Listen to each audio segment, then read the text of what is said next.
Today, we're building a spectacular cobblestone street using a new building technique, along with a massive Apple store, so stay tuned. Right now, there's still a modern road in place, which doesn't really fit within the historic city center I'm creating. That's why we're replacing it with an old-fashioned cobblestone street to bring much more atmosphere to this part of town. To make this happen, I purchased another $300 worth of Lego bricks from both Lego.com and the Pick-a-Brick wall at my local Lego store. The dark gray 1x2 masonry brick was recently added to the assortment, so I took the opportunity to stock up in a big way. I ended up filling 2 entire boxes with just this type of brick because I'll need around 3,000 of them for this project. Holding that much weight in Lego bricks is always an amazing feeling. I filled 4 large boxes, and this is the result. Impressive, right? My idea is to build the masonry bricks in a wall pattern, then lay it flat where the current road is. I haven't seen this technique used by other Lego builders before, so I'm curious to see how it turns out. But if it works, I think it could be one of the best ways to create a classic cobblestone street with that authentic old town look. We're removing the old road elements and laying the foundation where the buildings will be placed, so the entire street will soon be complete with historic architecture. As you can see, I also removed the section of road that connected the new part of the city with the historic district. I decided that no cars would be allowed in this area, since pedestrian-only streets always add that extra bit of charm, allowing visitors to fully enjoy the beautiful historic architecture in peace. This street will feature elements like trash bins, vintage street lamps, flower boxes, and even trees. I believe this will bring so much atmosphere to this part of the city, and I can't wait to see the impact of these massive changes in my Lego city. In the footage, you can see how I designed the flower boxes and trees, and where they'll be placed along the cobblestone street. It took quite a bit of time to figure out the exact spacing and where to position the bricks needed to attach these elements properly. I also had to plan ahead to determine where the minifigures would walk, because of course, you can't have a lively shopping street without people enjoying it.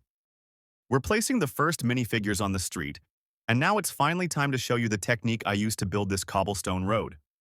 Like I mentioned before, this street is made up of over 3,000 bricks, which, aside from about 300 pieces, is almost exactly the amount I managed to fit into 2 large pick-a-brick boxes by carefully stacking them. For big projects like this, it's definitely worth taking the time in-store to stack as many bricks as possible. It's a bit of a tedious job, but when you get home and see how many bricks you scored for a relatively low price, it's absolutely worth it. I've fast-forwarded the footage, but in reality, it took me over an hour to properly connect all the bricks and lock them into place using this method. The street spans 6 base plates wide, each measuring 32 by 32 studs, so you can imagine why this took so long to complete. I also had to calculate the exact vertical height to make sure it fit perfectly where the official 16 by 16 Lego road plates used to be. Since the measurements didn't line up exactly with this type of brick, I added a layer of 1/3 stud height underneath and finished the top with a layer of tiles. This way, the street fits perfectly into its designated spot. Now that the street is finished, you can really see how flexible it is. You can maneuver it into almost any position, which I think gives a really cool effect, don't you? With the street ready, it's time to place it into position. I've sped up the footage here because it took me at least 20 minutes to get everything properly aligned. There was a lot of pushing and pulling involved. These are the kinds of things you just can't fully predict. You never know exactly how a project like this will turn out, or if it will even work the way you imagined. But after struggling for quite a while with this massive stretch of Lego bricks, everything is finally in place, and just look at the result. It's so much better than that old modern road, isn't it? I'm really curious to know if you also think this is a big improvement over the old road. Let me know in the comments, but not before you finish watching the video, because there's still a lot more to come. And it gets even better, because we're adding the flower boxes and trees, and of course, placing around 20 minifigures throughout the street to recreate that lively atmosphere you often find in shopping streets of large historic cities. We're also adding some fun extra details at both ends of the street. One of them is the official LEGO hot dog stand set, where you can see the vendor preparing a hot dog for a kid who can't wait to take a bite. And on the other side of the street, there's a small stand where the baker sells fresh bread to passing customers. Loyal viewers of my channel will recognize this stand from the city square, but I'm planning to completely redesign that square. More on that in a future update. For now, let's enjoy some beautiful shots of the new cobblestone street before we move on to yet another spectacular new building. I've decided to recreate an Apple Store, but with a twist. It will be placed inside a historic building right in the heart of the city. In real life, Apple often chooses these kinds of classic buildings for their stores, and I thought it would fit perfectly in my LEGO city as well. I actually got this idea a while ago from someone in the comments who suggested it would be a great addition. So thanks again for the tip. This is going to be another awesome project to work on. The building will be 54 studs wide and 22 studs deep, consisting of 3 tall floors filled with tables displaying iPhones and MacBooks, just like you'd expect in a real Apple store. As you can see in the footage, I've used large glass panels on the ground floor to ensure the interior is clearly visible from the outside. This creates the modern and futuristic look that Apple is known for when showcasing their products.